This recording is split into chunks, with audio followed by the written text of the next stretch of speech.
Job apply பண்ணுறது எவ்வளோ பெரிய வேலை தெரியுங்களா? ஜாப் அப்ளை பண்ணிவிட்டு இன்டர்வியூ காலுக்காக வெயிட் பண்ணுவோம். இன்டர்வியூ காலும் சம்டைம்ஸ் வரும், சம்டைம்ஸ் வராது. அந்த வரும்போது ஒரு ஹாப்பினஸ் இருக்குது பாருங்கள், அது சொல்லவே முடியாது.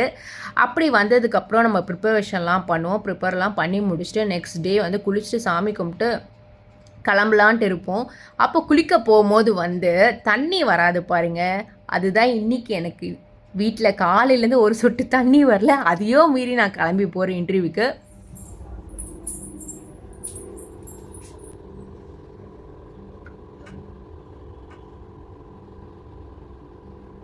நானும் அப்பப்போ போய் பாத்ரூம் செக் பண்ணேன், தண்ணியே வரல. பட் இன்டர்வியூக்கு டைம் ஆகிடுச்சு. கேன் தண்ணி ஹஸ்பண்ட் 3 கேன் வாங்கி வச்சுருந்தாங்க. ஸோ அதை எடுத்து ஃபேஸ் வாஷ் பண்ணிட்டு தான் போனேன். இன்றைக்கும் நான் டாக்ஸியில் தான் போக போகிறேன். இந்த இன்டர்வியூ வந்து துபாயில் பஸ்ஸுனால் 2-3 பஸ்ஸு பிடிச்சி போகிற மாதிரி இருக்குது. ஸோ இன்றைக்கும் டாக்ஸி தான்.